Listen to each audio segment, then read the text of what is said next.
And now is the time when the artists and the people who are consciousness workers need to check that out and try to begin to, broaden that consciousness, raise the level of that consciousness. Now is the time. How did y'all do it in the 60s? Well, by organizing to put out literature and stuff like that. We put out thousands and thousands and thousands of books, and we organized ourselves.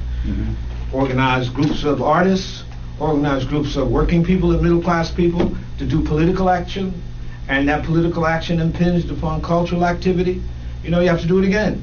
You see, and it's like Du Bois said about the Sisyphus syndrome. You push the rock up the mountain, they push it down on your head. You got to push it up again, they push it down on your head.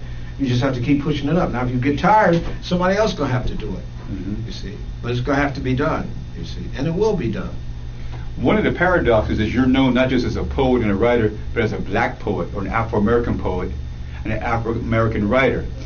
If you had to portray the new socialist society, that we're victorious in making revolution, what would the role be of national groupings within the cultural and the political milieu of the United States? Would be autonomous regions of Native Americans and Chicanos? How would, because one of the concerns for a lot of so-called nationalists, whether Chicano, Native American, or black, is that with socialism, that their culture, their experience would be sublimated to the dominant proletariat culture, and that they would be repressed into their particular expression. Yeah. That's a national chauvinist line. See, the point is this: just because you unite with people in the world, don't mean you are obliterated.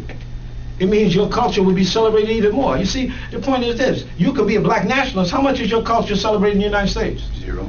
And when the black people, you see what they be doing, grinning and skinning and acting stupid. You understand? Or joining with backward national forces.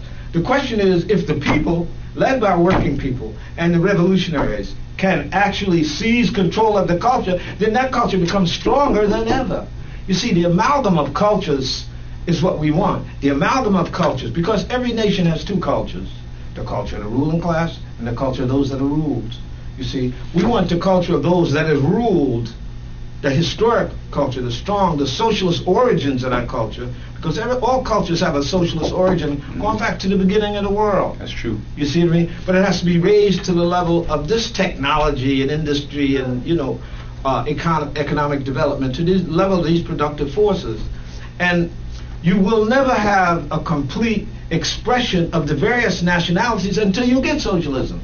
If you think you have an expression of your national culture now, it's absurd.